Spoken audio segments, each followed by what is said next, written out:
All right, everybody. Welcome to another episode of Go with the Flow. Have a special guest in the building, which first, let me just say this for any podcasters out there. If you're ever getting a guest on, make sure you have their roommate's phone number. So you can text them to make sure that they are awake before the recording of the episode. That's what's up. Welcome to the show, Temi. How are you? Good. So how do we even actually now? First things first, as always, I'm your host, Folarin Okulaja, or Flo. Like, subscribe, retweet, tell a friend to tell a friend to tell a friend. This is, go with the flow. Okay, so how do we first start by telling the people who you are, introduce yourself, how do we know each other? Hi everyone. My name is Temi Bolodioku. I'm an influencer. I mean, partially. Yeah, he had a period. Yeah. I work in finance, and I just love the game. It's kind of just me in it. Okay, there you go. Well, okay, so from Nigeria as well. So the way we know each other is we work together. We met during the internship, and that's all the work talk that we're going to do. But so Temi over here, he went to Stanford University all the way across the country. I did. How was your experience there? I mean, yeah, I think like most things, when you're in it, you don't love it as much as when you leave. Sunda. And like I felt like at the time I didn't really appreciate what I had. Starting there 18, coming from school in the UK, straight there. It was a bit of a culture shock initially. But I feel like I had a good time. I had made a lot of friends, made a lot of experiences for better, for worse. But I think at the end of the day, it helped me grow. So I was happy to be there. So. And you strike me as someone who's very similar. And I honestly, now that I've known you for a little bit, and you're a friend of mine, I would say we're very similar in this way. You're someone who's very good about just being friends with everybody and being able to integrate yourself into whatever group that you're from. Is that something that comes easy to you, and is that something that you've always tried to do? Yeah, I won't say I'm friends with everybody. Oh yeah, no, you're friendly, but yeah. Yeah, I think I have. I'm quite selective about who I'm friends with, but I feel like most people have great qualities about them. So I feel like I've had the opportunity to meet an array of people who have been very helpful to me, and I can only say I'm grateful for those experiences. But yeah, that's a lot about my friends. Yeah, you find the best in people, which I think is necessary. That's true. And so this guy right here, who, if you're someone who knows him, he's a great connector of people. He just had the party of the year so far. One that raised the bar that I'm going to October 5th. I will top it. Yeah. Because you've raised the bar. Now I know what I need to do on my own birthday party. Yeah. This guy's great at bringing people together, but he's a very easygoing, lighthearted, some might say goofy character. That's what's up. But I don't actually remember when you posted this. Stanford graduation. You were selected as the Baccalaureate speaker. I was. And you gave this speech. That's an incredible speech. Yeah. It's a great speech. I was actually, I don't think I ever texted you about it, but I remember watching it when you put it up, and I was like, I love this speech. You mind giving the people 30 seconds on what the speech was about? What was your topic? So I was asked to give this speech. I had the opportunity of, going through a process by which they selected a speaker. You know what's funny? I applied to be the speaker for Princeton. Oh, yeah? They didn't want me. They made a mistake, bro. They did make a mistake. I actually recorded the speech and put it out as an episode. So if you want to listen to the speech, it's actually somewhere. Keep scrolling on the Spotify, Apple Podcasts, and you'll find the speech there somewhere. And then they actually took an excerpt of my speech and put it in the program. That's what they do, yeah. And I was like, all right, I'll take that. Whatever. Yeah. I think the reason why I did it's like every Nigerian parent's dream to see their children like on the big stage. I think it's every parent's dream, not necessarily Nigerian. So, mostly Nigerian, yeah. So I mean, like in any way possible, I tried to do that for my family. I just generally have liked speech giving, and like I don't like the sound of my voice, but like I do think that like God has given me that type of skill to make that thing happen. In terms of like what the speech was about, I was kind of like sitting in my bed thinking what what word would come to me. And like I was just scrolling through my phone. Actually, I wasn't in my bed. I was on the way back from a Dave concert, Okay. which was a bit an interesting one. That's your guy. How do you always end up on the stage at Dave concerts? Because that's happened what now, twice? It's happened twice. I mean, pure luck or pure luck. Or you're just best Pure friends luck. with him? Okay. Pure luck. I mean, I've never met the guy, and yeah, there's stories about that I can get onto. But like, yeah, I mean, Sonder is the realization that each passerby around you is living a life as vivid as your own. Wow. I think is a very interesting. Hold on. Yo. The fact that you have that definition memorized, because I have it pulled up, the exact one that you read, and that was literally word for word, the realization that each random passerby is living a life as vivid and complex as your own. Yeah. That's impressive. Sorry, continue. Thank you very much. But like, I think, like I think that kind of encapsulated my time at Stanford, where you come in and you're like, oh, I don't really know anybody here.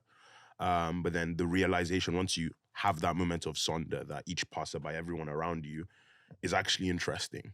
And I've carried that into like the life that I live now, where like I meet people in New York and I'm like, okay, this person that I'm with right now, not actually is cool. It's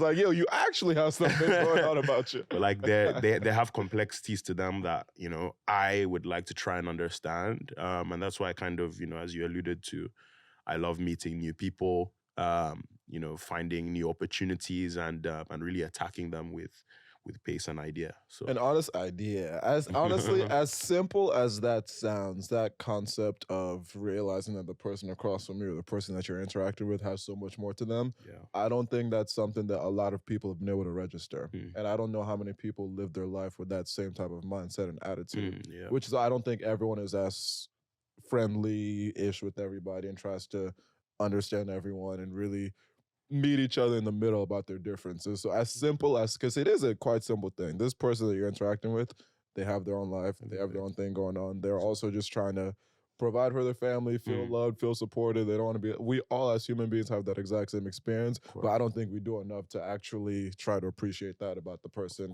that's next to us. So yeah, it's a great speech. If you haven't watched it, please watch it. It was hard to find though. I had to just type in my name on YouTube. Yeah. And also on Instagram. So yeah. And so even for that word, that more on that thread, how do you try to more consciously then shape your interactions based on that realization? Like, okay, first of all, I'm asking real questions. I bet you didn't know. I didn't know what I was. He didn't know what he was getting himself into. My guests never know what we're talking about until right before we start recording. No, it's a great question. I think physically, I try and put myself in situations where I'm meeting people that I don't have. There's this LeBron James, Marcus Rashford interview that I speak with Obi a lot about, where LeBron James. That's my favorite quote. That's my favorite quote. You know what I mean? Like, I like to put myself in situations where I'm uncomfortable. That type of thing. That phrase, although it's hilarious, is actually kind of, it resonates with me because it's like, look, like the more you put yourself in situations that you're uncomfortable and you don't necessarily have connections with those people, the more you grow. Yeah. So, that seems like one of those quotes that I'd be like, oh, guys on a podcast just they just say, yeah. But like, genuinely speaking, the more you put yourself in situations where you're uncomfortable, the more you develop and the more you learn from those situations. Yeah. So I mean, like physically, I like to put myself in places where I'm like, I don't really know I don't know these people, I don't know what they're on, but like I will do soon. So yeah, and I think LeBron was definitely lying when he said that's his favorite. That's definitely not his favorite. That's a funny guy. And would you say moving to New York is a part of that? And do you feel like this is a place where you've been uncomfortable or comfortable? Oh, definitely uncomfortable. Like I definitely came into New York thinking, I'd have my set group of friends from school, like really like, have everything on lock and, I'd live right close to work and, everything would just be in place. But like, like I wouldn't say New York has been like the place that, it's not been the place that I've thought it would be, in good and bad ways. Good ways in terms of like the amount of people that I've met in such a quick time, short period of time, I should say. has been unbelievable. I've had the opportunity to meet, our friends, like people from like a completely different realm of life to myself. But then the bad ways is that I just don't love the city. That's just like really what it is. It's like I sometimes find myself asking myself, like, is New York the place for me in terms of what what like my journey? I don't know.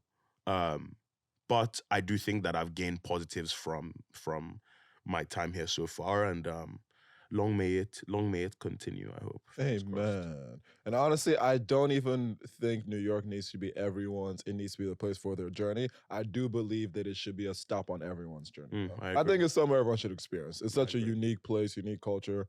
Exactly what you just explained about being able to meet so many different people because of just how densely populated it is and how interconnected the city is. I think it's somewhere that everyone should at least spend a little bit of time. And I'm gonna ask. I mean, well, you'll say this in the last question that we'll wrap the show with. But where do you see yourself long term, if you know, if you've thought? I don't know actually. I mean, like a lot of like what I'm interested in is I do want to help Nigeria. I grew up there. Like my whole life is being a Nigerian. So I am Nigerian. I'm not British. I'm Nigerian. And so like going back there in a number of different capacities is where I see myself. And TBD on what I do, but Yeah. like where I am is probably there. On being Nigerian, which I'm glad you brought up, so that we can have that part of the conversation now. I think it's one of those. One, first of all, everyone knows Nigerians. We're everywhere, taking over the world in That's what's up. every different capacity. And I think the upbringing is such a unique one because I was born there too, lived there for 9 years. It's such a unique one. How would you describe the Nigerian upbringing for people who have not experienced it? Yeah. I mean, being Nigerian is a roller coaster, I'd say, because you're already seen as you are, like people see you, they have a perception about you everywhere you go. I mean, I grew up in the UK as well, and like people used to say, "Oh, these Nigerians, or whatever." I think it used to be quite a negative one, like with all the internet prints and all of that stuff. I think that did 419, yeah, 419, right? But like I mean, generally now, like I think the perception of Nigerians globally is good. One, in terms of like my upbringing, I grew up with two parents and a sister who's younger than me, 2 years younger than me, and two twin brothers. And so I feel like I had a very like Western Nigerian experience in that I had like a whole like family who traveled abroad, but also like had that Nigerian. I think I'd say I had a very global upbringing. So like in terms of feeling Nigerian, I wouldn't say that I'm the best person to answer. You can For say that, you, but like you I can mean, still answer that. I don't think so. I think really, everyone who has their own unique experience so, and you're able to there's truth to your experience. So I don't think yeah, there's any one person who's the right person to say, "Oh, this is what it's like to grow up Nigerian." I that's think true. you're qualified. I hope so. I'm qualified. Yeah, I think I'm qualified. So I think Yeah, anybody would be able to. How strict were? Oh, first of all, one, I didn't even know you had twin brothers. I do. Yes. How old? So they are 20 years old. Where do they go to school? My twin brothers, both of them, they grew up in Lagos. Both of Mhm. them have autism, Mm. so it's something I'll come on to later. But like effectively, where do they go to school has been like a kind of thing of my life because I travel everywhere. Mhm. When I was younger, I used to travel to places where they would go for treatment. Mhm. So right now they school have self homeschool in Mhm. Lagos. But yeah, okay, that's a bit about them. And how strict were your parents with you growing up? Growing up, my parents weren't like that strict. Like they were strict, like in terms of like, oh yeah, you have to do your work, you have to do whatever. But like, I mean, I used to like my mom used to be really, really strict with me in terms of like I would be, kind of fear of the Lord, fear of your mother type thing. So I used to be more like really, really scared of my mom. And now she's become my literal best friend. Like we talk all the time. Like, she's great. So I wouldn't say they were that strict. I think that I learned a lot from like my mannerisms and things like kind of are very, very, very much from them. Like I'd say like 95% of what I do, the way I speak, the way I act is from my mom and dad. Yeah, I guess they were strict, but they weren't like draconian as it were. And was there ever the standard Nigerian pressure on you of doctor, lawyer, engineer? Never. Interesting. Never. My mom, neither of my parents aren't doctors, lawyers, or engineers. I mean, I don't think most Nigerian parents who try to make their kids doctors, lawyers, engineers, they're not either. So I don't know if that's... Actually, my dad is kind of an engineer. Like he runs an engineering company, but like he was, I think, sorry. When I was at Stanford, my dad, I studied electrical engineering. I should say that. So I guess like my dad really wanted me to be an engineer in terms of getting the degree. But like after that, like, you know, it's as long as I've done like, you know, once you check the boxes, like, you know, you've done your thing, like you have the freedom to go and explore what you want to do. So I'm very grateful that there was no, you know, traditional pressures as you know, as some people. Yeah, I was about to say, because my experience could not have been more different. Oh, really? Yeah, to this day, my parents are still like, oh, you're going to go to med school, right? Oh, really? And then even though I feel like they've slightly given up on that, but their new one is like, oh, you're going to get a JD MBA. I'm like, I'm not. First of all, 2 more degrees. They're like, oh yeah, Harvard, Stanford, like all these different places. I'm like, I wish this was what I was playing. If it was something I cared to try to do, sure. Yeah. But that pressure is definitely still there. I mean, I've told her brothers, my oldest is a doctor, he was an engineering major. And so my parents also were like, you'll be a pre-med engineer. And that's why I started Princeton pre-med engineering. Oh, and that's what made my first change. That's what made my first year,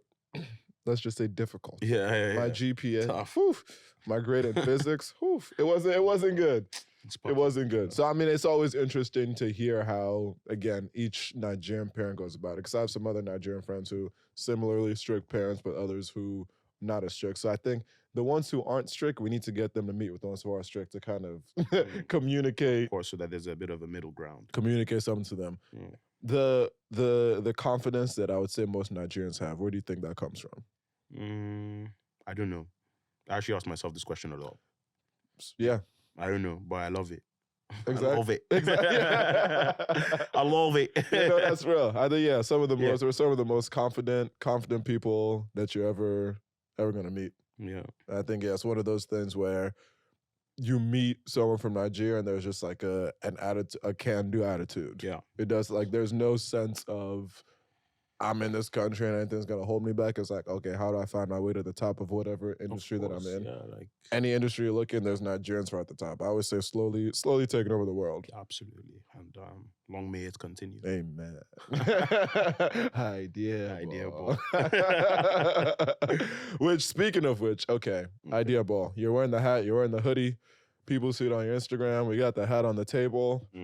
For people who might be wondering, because I know there's many people who are like, what is this Ideaball thing? How would you describe Ideaball to the people? Interesting. Thank you for the question. Of course. And we'll clip this one up and get it ready for your social. So come on, give us the answer. Yeah. So I mean, like, I think a big way that I live life is through metaphors. I've always, like, I don't know, like Flo knows, like I speak a lot in allegories, like in quotes, in things like that. I don't say things as they actually are. Like a real Nigerian. Yeah. So, in Proverbs, that's it. Exactly. So, growing up, like I had a lot of, I knew a lot about, like, I speak Yoruba fluently. So like I used to, like, again, I think I got it from there. That's part of like the Nigerian confidence, as it were, because I have like these like I don't know if they're called allegories, but proverbs, and they call in Yoruba, they call them always, that I used to say. And that kind of influenced like this, like, like this mannerism of just like speaking in anything else but what it is. So, I mean, in school, there was like a situation, and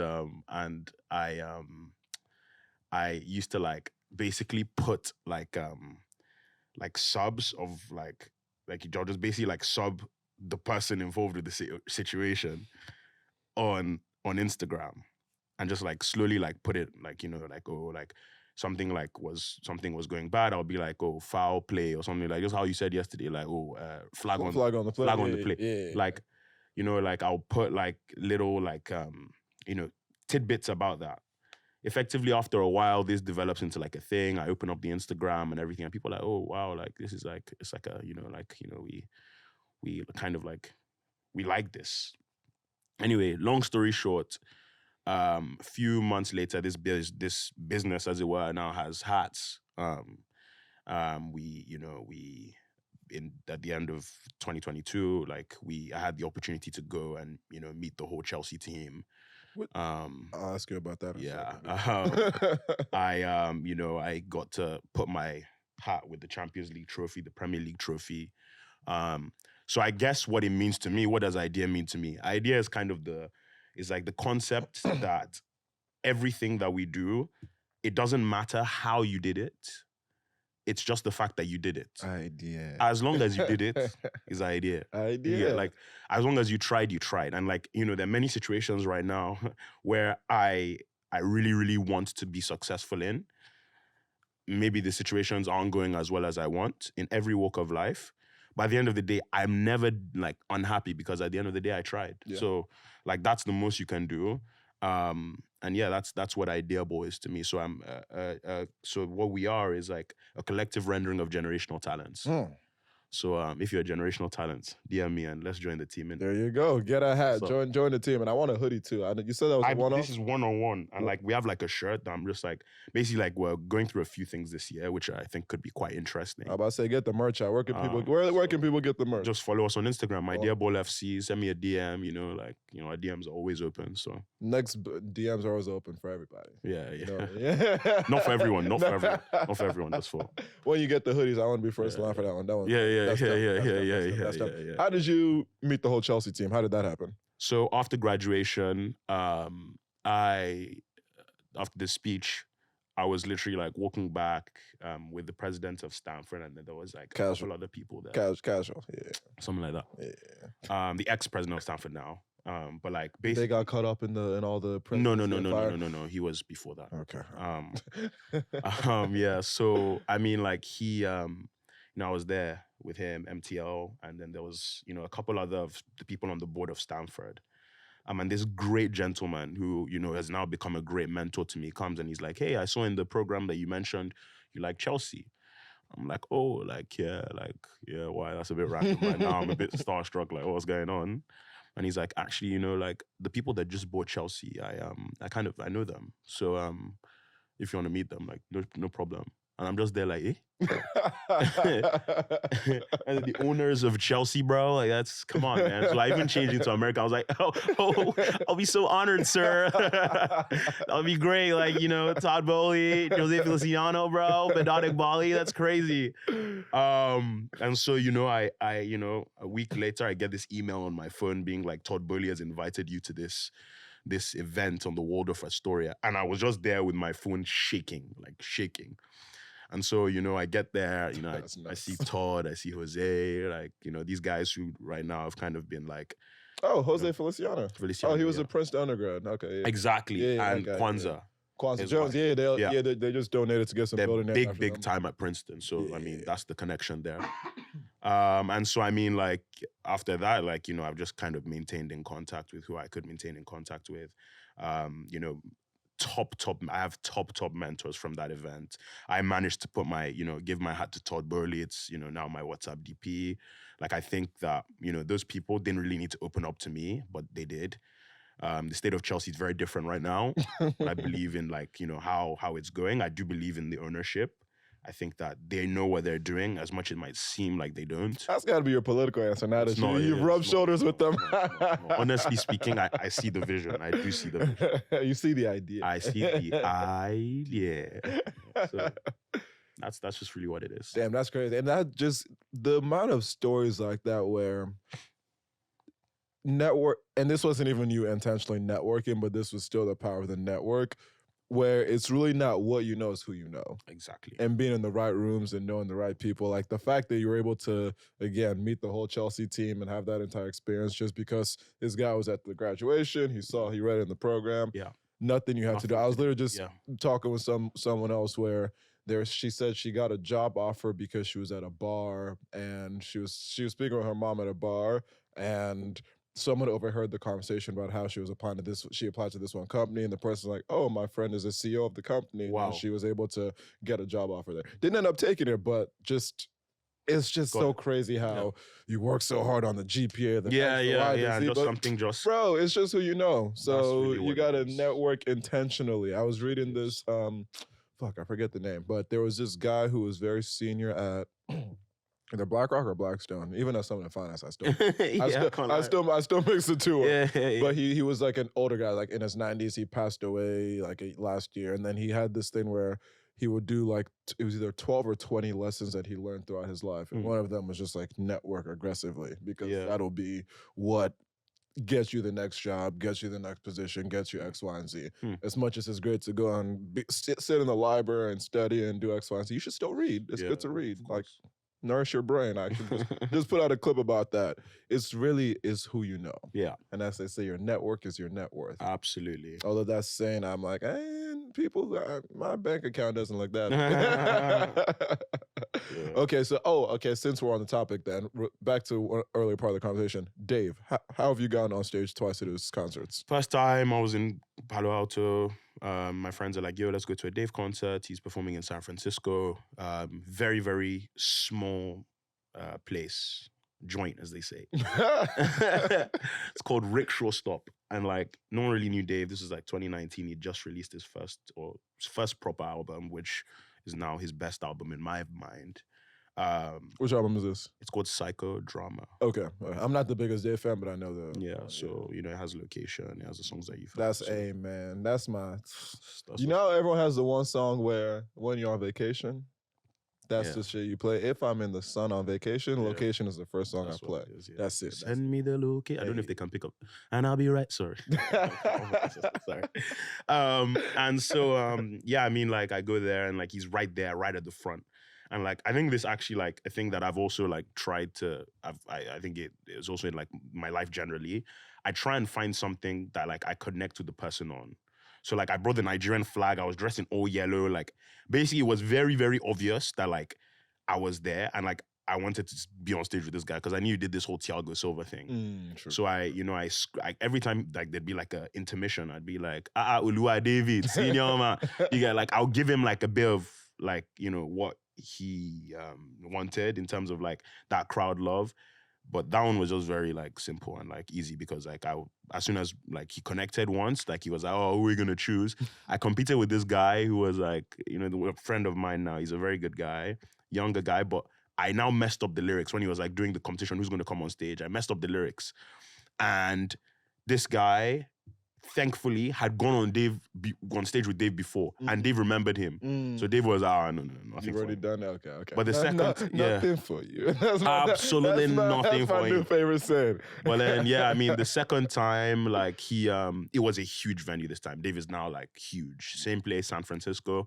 I had no clue. I knew that I was going to be up in the front, and like in the back of my mind, I was going to try it again. But like, I mean, like I had no clue that like it was going to happen. Like, there was this kid who was like, oh my God, like you're the guy who went on stage with Dave 2 years ago in San Francisco. I was like, yeah, I was. Celebrity, And I was like, oh my God, please, can you help me like go on stage? Like I was like, yeah, of course, I'll help you. As soon as Dave comes with the mic, guy, I just push the guy like this. I just push him, I'm like, guy, nah. Sorry, kid, your time is coming, but it's not right now.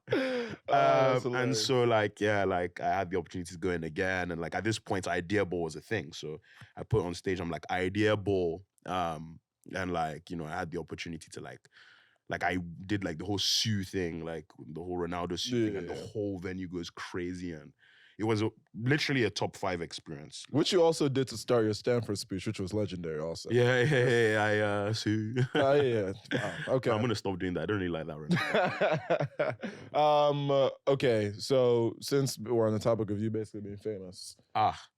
More famous here too. Hey man, so this guy right here, he's had a few viral videos that people have probably come across people's timeline at some point. This was really popping off like 3 years ago. And again, like apparently in the last 2 days. But really? Yeah, we talk about. Okay, how did this first? Was the first one you did the one outside the bar? And okay, to give people the context, you would have actually no. You tell people what are the videos that went viral? So like, first of all, first things first, like this is not how I like Riz as it were. let's just get that clear. Crystal clear. But like basically like the whole point of everything was one day I'm outside a bar with one of my friends. Not a bar, it's a club in London. I'm in a club in London with one of my friends, and like I was really tired, and like Chelsea had just lost. And there was this girl there who, you know, like I didn't even really know her. She was just on our table. And I was like, oh, okay, like she was asking me questions and I didn't really understand. So effectively, I just start talking about life in football. Like, you know, like at the time it was Tuchel. I was like, we have Mount, we have Havertz in the register. You know, we talk about like a position in which people are moving around and literally just talking tactics with her. Because I couldn't hear what she was saying. She couldn't hear what I was saying. And she's like, I got it, babe. I got it. I got it. Yeah, I understand, babe. And I'm like, yeah, no, you don't. Like, you don't understand this. Like, it's okay. It was like, because I was trying to get my feelings across in terms of like, look, like this means a lot to me. And I didn't know. My guy was recording me. Yeah. Posted on TikTok. Next day, boom, blue. Oh, that's hilarious. I did not know. You didn't know who was recording No you? clue. No that's clue. Funny. The one that did blow was I was outside this club in London called Libertine, where like literally all the Premier League footballers go and whatever. And I was just like, you know, I had seen this guy called Leon Bailey, who's an Aston Villa, I think, still Aston Villa forward from Jamaica. And like, I just seen him because the guy was just like looking whatever. And I just remembered, oh, wow, like I could actually like run this thing again because like the footballers here, I'm feeling a vibe, like whatever. So the one that blew was, you know, there was this girl who was just right there. And I just like started talking to her in the same way, whatever, like just talking. And, you know, I start talking about it like really like aggressively, like with passion. And I knew this guy, I told the guy to film this time because Yeah. whatever. And he's like, I got it, babe. Like, still, I got it, babe. I started like, yeah, like, like we have Kai Havertz in the register position, you know, Thomas Tuchel. And that one, like, literally just took off. I started getting messages from like these different like, you know, ad companies. I did like an ad campaign once for Football Manager, which, you know, I got paid handsomely for. I was very like proud of that. And like, I think that there was from there, it's kind of just taken off. And like, the thing about the one meme that blew is that it consistently keeps coming back. Like on football Twitter. Yeah. Like yesterday, I opened my phone in the morning and I saw I had 80,000 likes in 13 minutes on like this video, like that was posted 2 years ago. So, and then this, you know, every single day, like no joke, every day I get like emails from people being like, hey, can you like collab with us and stuff? And, you know, obviously I'm working in finance, so I can't do that. Yeah, that was gonna be my next question. Is why'd you stop? Is it just because full-time work at our wonderful institution? Yeah, of course. I think yeah, like full-time work, obviously, like that was the main thing. Mm-hmm. But like also like it's very hard to consistently be fake. Like I don't talk like that, so why am I consistently? That's a great point. That's why Bobby Alta fucking didn't last very long. She was right here and gone in 2 seconds. It's very hard. Like putting on an act. You know, Which, like to do on a podcast. Sorry to interrupt. To do that on a podcast, and I remember when she first came out. The Drake one is funny, but I remember saying this shit cannot last. Because as someone who does a podcast, to be fake for an hour with the celebrity that you mean, it wasn't sustainable. Like, hey, how are you? Yeah, good. Yeah, hello. Okay. Yeah. Bobby. But yeah, I mean, like, yeah, like I didn't know it would go where it went. I'm happy it did. We released a couple music videos as well. You released music videos? I don't think we haven't released them, sorry, but like, you've we weren't recorded allowed some. to because, long story short, like, you know, where I work, I'm not really meant to like release music videos of me wearing balaclavas. I mean, is there something in the rules that says you can't do that? There's no rule saying it, but like, I just think, as they say, it's frowned upon. I mean, and I'll cut this out, but I mean, I'm gonna bleep this part out, so it's okay for me to say this, but like, hey man, you gotta live your life. That's the one thing I've learned, and I'm literally gonna bleep this part out. And that's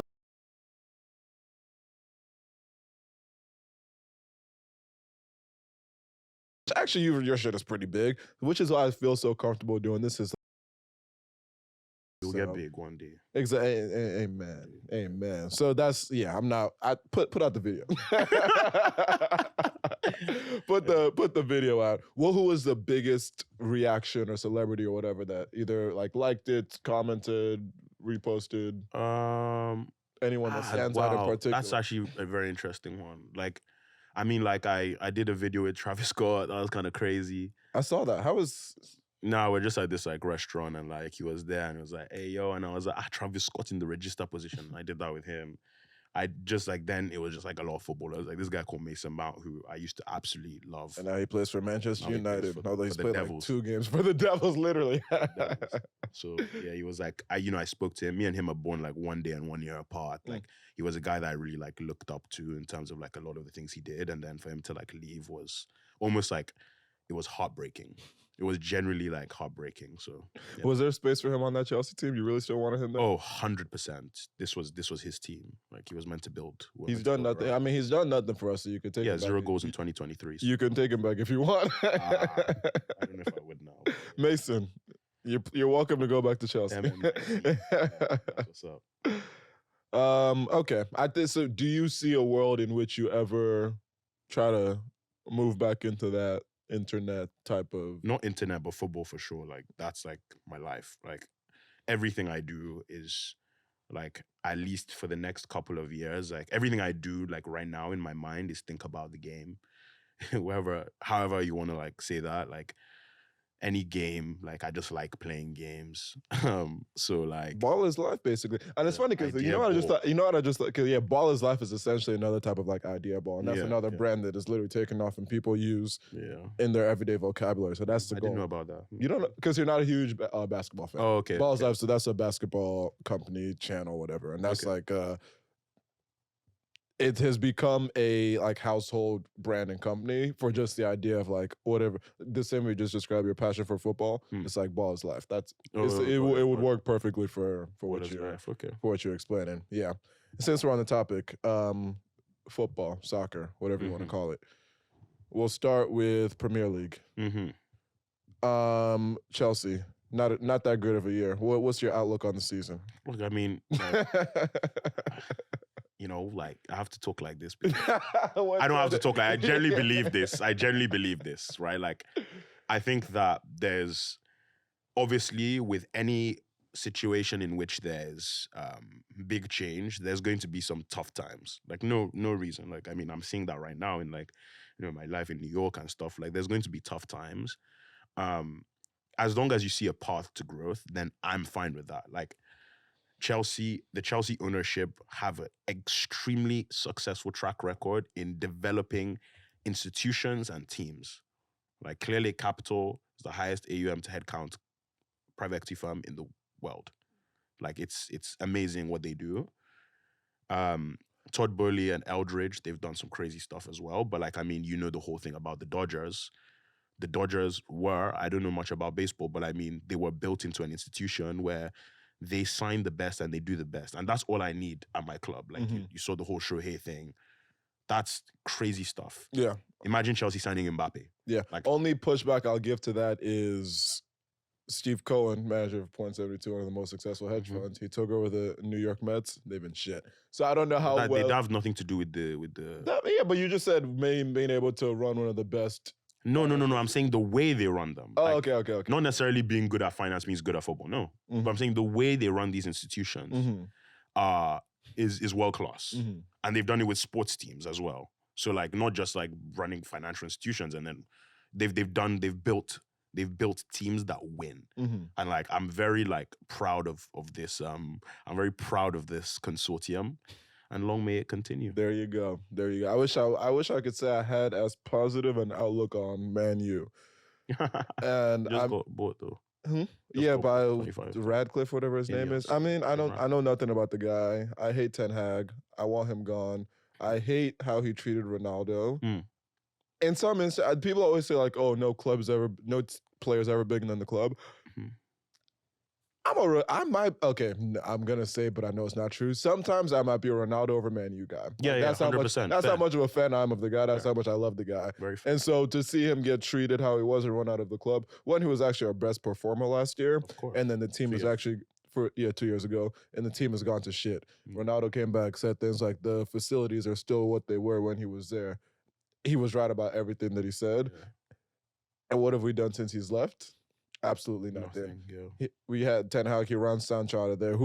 We have a way of bringing in these players who are so talented, and then just I've never seen wasted potential The list more goes on. than at Van Manchester der United. Beek, Van der Di Pogba, Maria when he Di was there, Maria. Pogba, Cavani, although he was older, Falcao, Alexis Sanchez, like you could go on and Yeah. on and on. There's something about Man U where like it's Varane.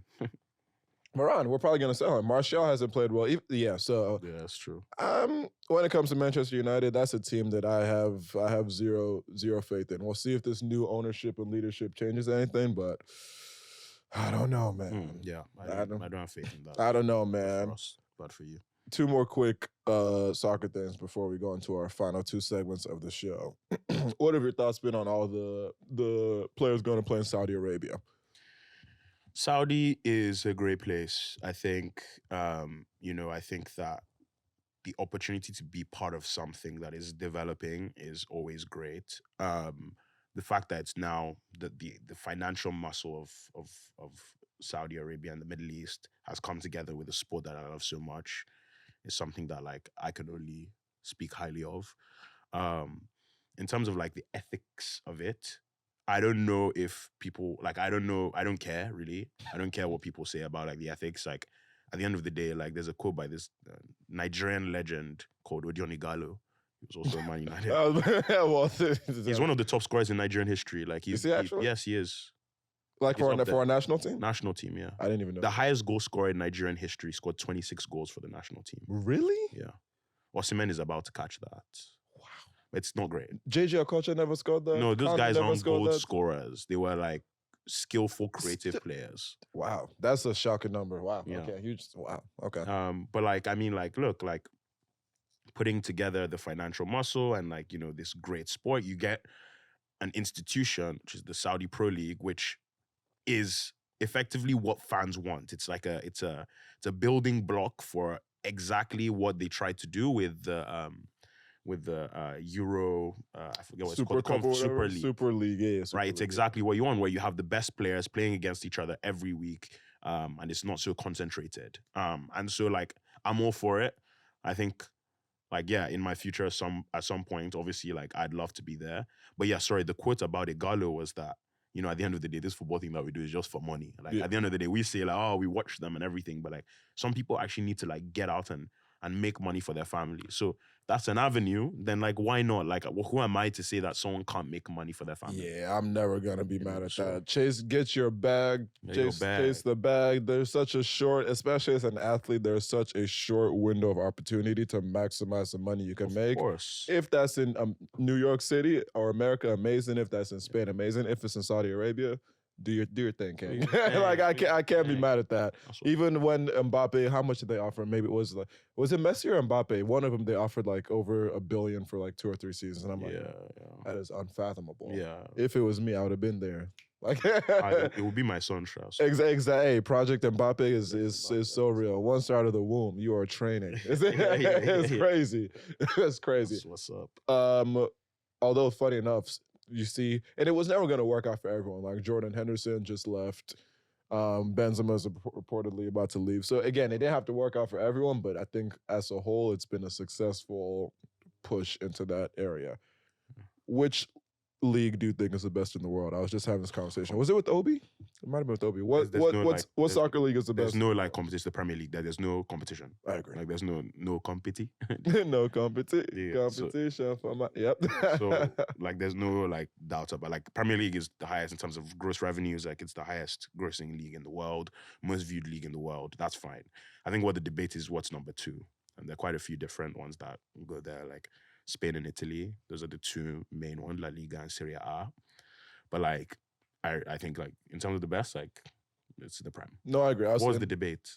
I think people the debate people make is that because Real and Barca have been so dominant in the last 10, 15, 20 years, won so many Champions League, they're just looking at the tops of the league. Where in that sense, I agree. I think they probably have that league, not anymore. Yeah. For most of the last 20 years have had the 2 best teams in the world. Yeah. So they're very top heavy, but top to bottom, I think is the Premier League. So I think that's the argument people will make. Is the last time either of those 2 won the Champions League was in 2021.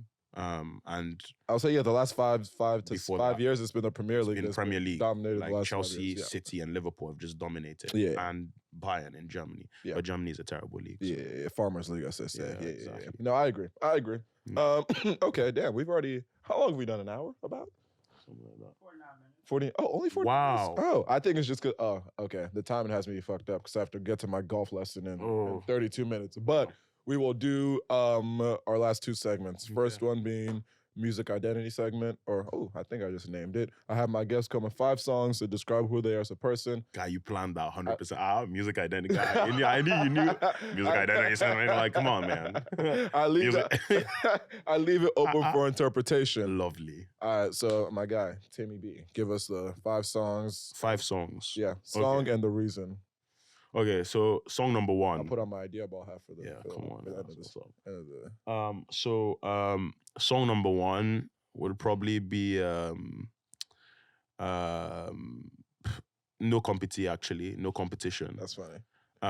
Just because like I think that like great message, man. If I think someone is special, I decide to treat them specially. Whether that be friendship, relationship, you know, like I really do think there is no competition for my lady, whoever that this guy may or may not be. The quote of the century at your birthday party that literally had us writing it down when you were giving your speeches. I'm not gonna share it with the world.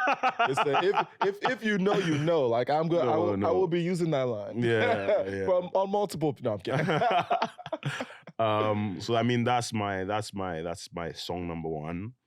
Song number 2 is probably I'd say, okay, so this song, there are a couple of songs by Adekunle Gold, which I really, really like. Adekunle Gold is a Nigerian artist. The main one is, wait, let me just get this out. I'm about to say, yeah, pull up the list. Is that all right? Am I allowed to bring it? Of course, bro, last week we stopped the show to go pull it out of someone's jacket. Oh, really? Okay. Yeah. This is a open notes quiz. Okay, fantastic. As they say.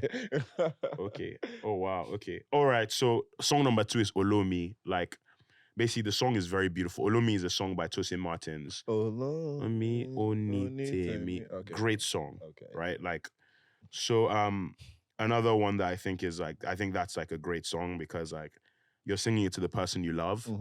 A big like aspect of my life. Look at this lover boy over here. It's just like showing people love that show you love. Like I think like, so like talking to someone like that, I think is like, you know, like how I envisage myself.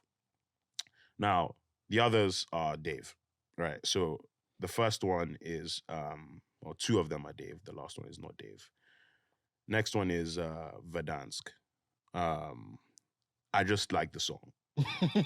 Simple. And then number 4 is this song called Meridian, because I think just the concept of a meridian is great. I think like life is like a belt that keeps going round and round and like... Quickly Google's meridian. I feel like I know, like prime meridian, that's a term, right? Yeah, right. I don't even really know what it means. Yeah, I was about to say, I look, you don't know what that word is. I think like, but the whole point, I think is I think the how do you say, the repetitiveness of life, something I really like, but like I think once you break out of the meridian, you seem like kind of special, as it were, and great. Okay. Well, for those curious, the definition of meridian: a circle of constant longitude passing through a given place on the Earth's surface and the terrestrial. Oh, prime meridian. That's the shit right through the center of the... Okay, damn. My education is, my bad. Yeah, exactly. And then the last one is this song called Family Tree by Rams. Like, honestly speaking, like, I just made this up right now.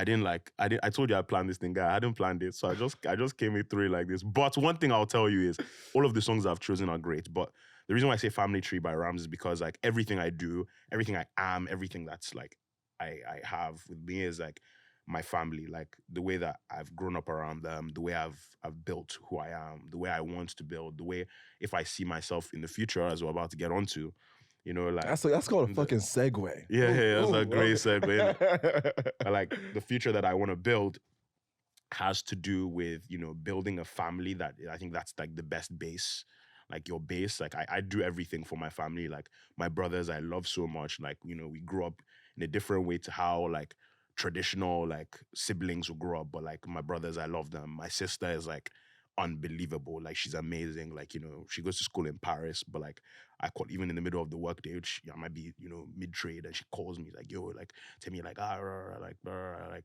you know, like, we talk, she's amazing. And then my parents, like, I learned everything from them.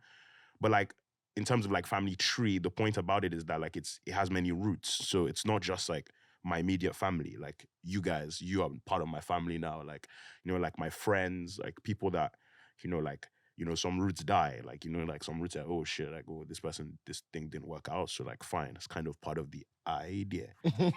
So like, I think idea. So I think that, like, long story short, like, just network, the tree, a family tree, is just like something that I want to build. It's something that I want to continue to nurture and nourish. It's also, because it's a tree, you have to keep watering it. So it's something that you have to consistently check on. So it's something that I'm a very family man, to be honest. So that was beautiful. That was beautiful. And as he just hinted at, that'll take us into our wrapping segments that I'll now do with each of my guests. Where, again, if you didn't listen to this part of the episode last week, I read this one article where it had people in their early 20s describe their ideal life 10 years in the future to the maximum detail as possible. And then another part of the article was actually looked at how much it would cost to live that life, which is actually another cool aspect of it. But forget the money part. Just, I love the first part of it, trying to manifest to the most specific detail where you would want to see yourself in 10 years. So take us away with that. I mean, 10 years time, I do want to, I would have done some stuff in Nigeria by then, hopefully. Not hopefully, definitely. I think I have some big plans for myself that I want to get done in my like mid to late 30s, around, you know, Nigeria, and like where I want to see myself in this new generation of game changers. So that's the main thing. Hopefully with a partner in crime or partner in the Lord by my side. There you go. And so there's that. And then in terms of like details, like I already know my kids' names, hopefully, like, you know, God willing, like I have, you know, children. What's the breakdown? I want, like, they all have like my name in their name. So like, but I'm saying like boy, girl, boy, but like how many kids do you want that way? It's however many like she wants. So good answer. Yeah. That's on her, but like all of them have names already. Even if she wants 10, like they all have names. So as you know, as they say in 33 Gold, that's what's up. Shout out 33 Gold. That's it. That's the whole answer. That's it. Okay, that's really, there's nothing more, nothing less. That's fine. That's really where it is. Good answer. Love that. Pray we get there. Hey, my guy, great episode. Absolutely, my G. Thank you for coming on. This has been a very good episode. It almost didn't happen because he almost missed his alarm because he decided to be out too late last night. As I said, to record at 8:30 today. We will be there. We will be there, no matter what. But now this has been a good episode. Do you have any final words for the people? I just think, like, if I can lay any like word about like anything, I'd say that always treat people how you want to be treated. I don't know. I feel like I'm on a podcast, so I have like a platform. So like always treat people how you want to be treated, and golden like, rule. Just kind of you know, life is easy, and it's kind of like it goes in waves, but at the end of the day, go with the flow. Go with the flow, because life is all an Ideaball. This has been another episode of Go with the Flow. Thank you for listening.